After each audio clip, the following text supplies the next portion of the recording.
I looked up at the massive cliffs on either side of the winding canyon road and tried to distract myself from the car sickness I was feeling.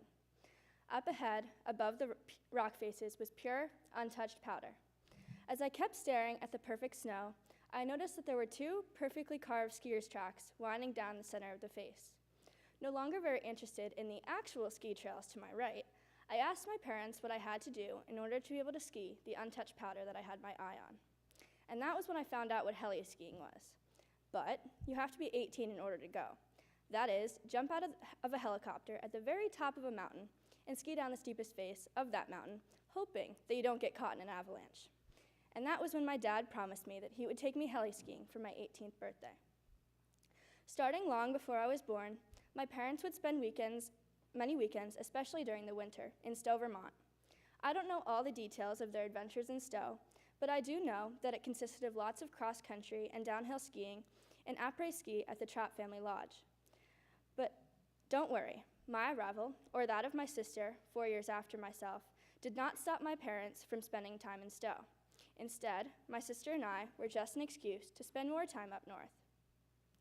Soon after I was born, my parents started renting a ski house in Stowe for the winters. As a baby, downhill skiing was not a great option for me, nor my parents. Instead, my parents went cross-country skiing and pulled me in the sled behind them. I would fall asleep in the sled as my parents skied for hours on end. They usually did a pretty good job of bundling me up for these long outings, and I only occasionally got frostbite on my face. However, as I got older, the sled was no longer a place for me to nap, but a claustrophobic space that was extremely boring. My parents decided to switch to downhill skiing and put me on my own pair of skis. Whether my parents were worried that they wouldn't be able to adequately teach me how to ski, or if they were just trying to get rid of me for a couple hours, I will never know. But one way or another, I was signed up for ski school. Despite my original complaints and temper tantrums that ski school was an awful place, where the instructors were big meanies who were determined to make us freeze at the top of the mountain and who never wanted to take hot cocoa breaks, ski school grew on me pretty quickly. Mom and Dad, you can thank Lily for that one. Lily is my best friend from home who lives a few towns over from me. And when we started renting a ski house in Stowe, my parents decided it would be fun to share the house with another family. And so the Santamenas started coming up to ski with us every weekend. Lily and I quickly became the ultimate ski school legends. One winter, we moved up 4 levels and refused to ski anything other than black diamonds and woods trails. If the other kids weren't as good as us, and thus the ski instructor decided that we couldn't go down a black diamond, Lily and I would have a standoff with the instructor until he agreed to let us go down the trail on our own and meet us at the bottom with the rest of the group. But the best part of ski school was learning about new woods trails that we could show our dads on the days when we weren't in ski school. Now you see, me, my dad, and Lily and her dad were quite the posse. We would ditch the moms as soon as we got to the ski lodge in the morning until we returned in the afternoon, only occasionally stopping to say hi at lunch. We would wake up early to get the first chairlift to the top, take 15-minute lunch breaks so that we could get in as many runs as possible while everyone else was still eating, get chocolate-covered waffles at the waffle cabin if it was too cold, and stay out until the last chairlift to the top, and then take the longest route down to the bottom, so that on some days we would get calls from our moms asking if we were okay. We only got stuck at the top of an ice cliff once, but that's a story for another day. Other than that, we managed to avoid injuries on the last run of the day. While our weekends were mostly filled with skiing, we had plenty of other fun adventures in Stowe. After an extended après-ski in the base lodge to avoid traffic getting home, we would sprint to get changed into our bathing suits and jump into the hot tub. Lily and I would ask our very tall dads to break icicles off of the overhanging roof so that we could eat them, and we would have competitions to see how long we could lay in the snow on the deck before sprinting back into the hot tub. All the while, scheming with our dads about what trails we would ski the next day. And more often than not, we would get carried away and get scolded from the window by our moms for staying in the hot tub for too long. When middle school rolled around, Lily's family got busy with other sports and stopped coming to ski with us every weekend. However, my dad and I didn't let this stop us from having our fun. Fewer people meant more powder for us, right?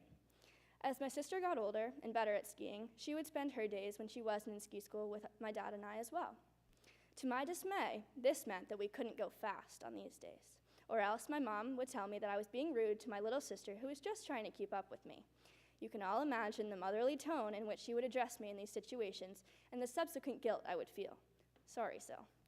Nonetheless, I did my very, very best to not let this slow me down. But I wasn't the only one who didn't want to be slowed down. Well, my dad did make sure that we spent at least a little time skiing with my mom and sister.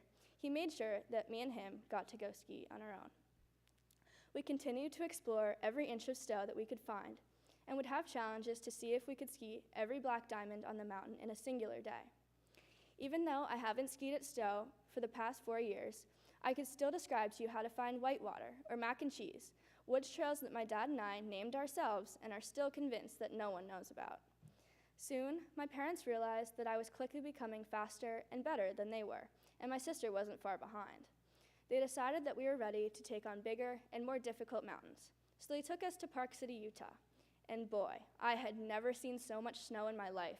I was determined to never ski back east again. During that vacation, we skied with a guide named Jill, who was a retired world-class mogul skier. She was an Olympic hopeful for the 2001 Winter Games until she blew out her ACL a month before the Games. During that week, we skied together. She took me down every mogul trail that we could find and basically taught me everything she knew. Little did I know that she would get me hooked on competing in moguls for the next 4 years of my life.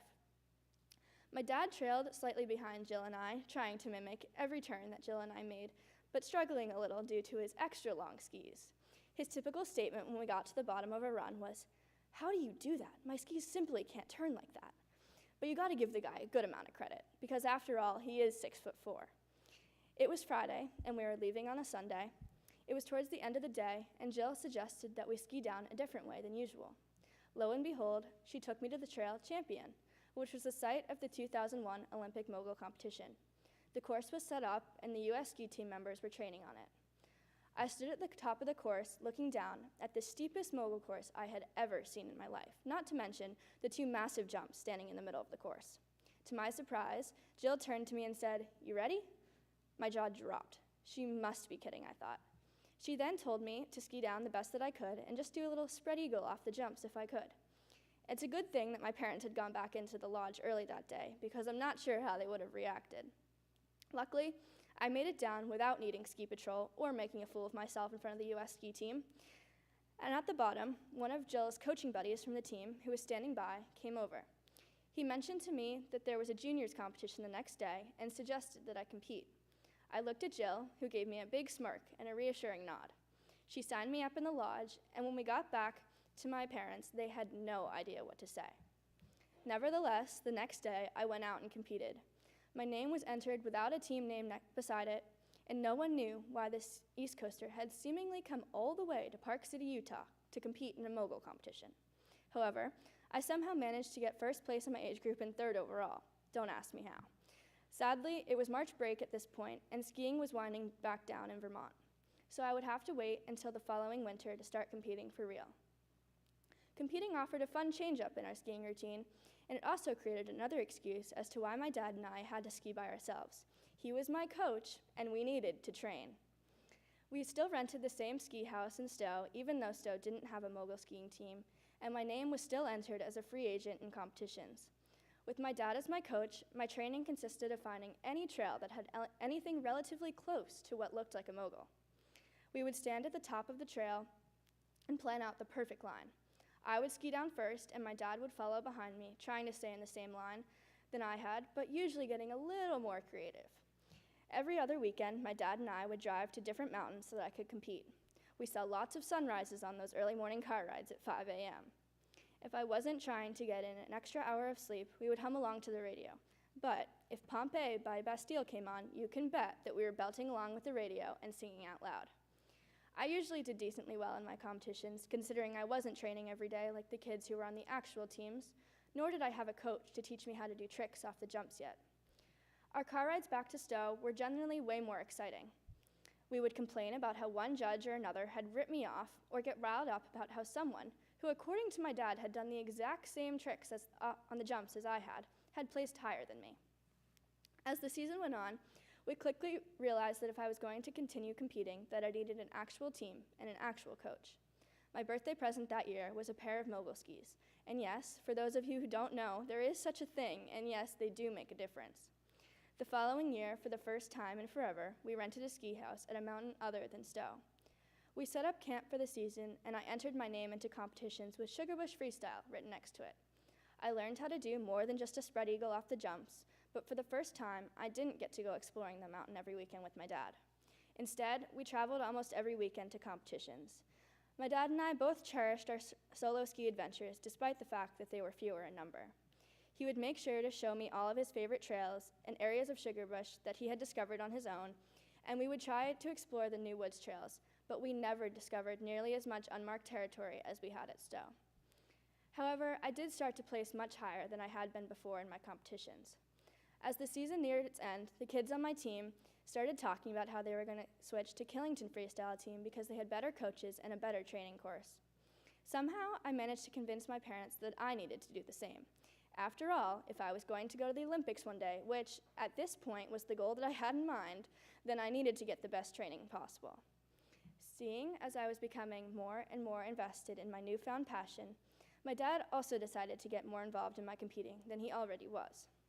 Whether it was out of requirement of the Killington Ski Club or just because he wanted to watch me compete closer up so that he could give me better coaching points at the bottom of the course, I'm not exactly sure. But one way or another, my dad started to volunteer at the majority of my competitions. His job was to stand at one of the jumps in the middle of the course with a shovel and help smooth out the jumps in between competitors. While this may sound like an easy task, in negative-degree temperatures, it was a huge commitment to stand in the snow for 6+ hours. As I skied down the course during competitions, I could always count on my dad to give me a reassuring nod or a smile as I caught his eye out of the corner of my goggles as I approached the jump. After a couple more seasons of competing, a summer training trip out to the Utah Olympic Park to train on the water ramps, and more traveling to faraway competitions, the winter of my 8th grade year rolled around. That fall, I had toured secondary schools and started to think about my applications. However, as soon as ski season started, I was reminded of my idea of going to ski school in Killington. Nothing sounded better than Killington Mountain School, where students went to a few classes in the morning and skied all afternoon. This sounded like heaven to me. I would never miss a powder day again. I successfully got my applications submitted to places such as Brooks, but for the rest of that winter, my parents relentlessly tried to convince me that I should not go to ski school. They sent me articles about retired mogul skiers who had no money and no education and didn't know what was next for them. But my response was always, yeah, okay, but what about those 3 Olympic medals around their neck? If you ask Amat if she thought I would have come to Brooks when I met her on my tour, she will tell you that she thought quite the opposite. Decisions came out that March, and after a shoulder injury that left me unable to move my arm for a month, it hit me that maybe skiing wasn't my future. I chose Brooks. I knew that I wouldn't be able to ski at Brooks, but I hoped that I was making the right decision. Now granted, my family still goes on ski trips out west every March break and for a weekend in January, but I have not been skiing in Vermont for the past 4 years. Don't get me wrong, I still stalk all of the skiing Instagrams and mountain forecasts all winter, scheming how I can take a long weekend and go out west to catch a powder day or two with my dad. I follow all of my friends who are still competing and smile inside when I see that they have won yet another competition. I hope that they will one day make the Olympics so that I can go get their signature and say that I skied with them when we were in middle school. My dad sends me updates of skiers on the US ski team who I trained with once upon a time, and I live stream almost every World Cup mogul event during the winter. But everything has worked out pretty well so far, even though I didn't go to ski school. If I had, I wouldn't have met my closest friends, my crazy roommate Mia, discovered my love for field hockey, gone to Spain, or ever seen the inside of an operating room. But when my family does go skiing, my dad and I are still the same daredevils who go exploring in the woods and jump off cliffs every now and then. Or at least I do, and my dad meets me at the bottom of them. My sister has caught up to us a bit, but it's still our thing, me and my dad's. Sorry, Sil.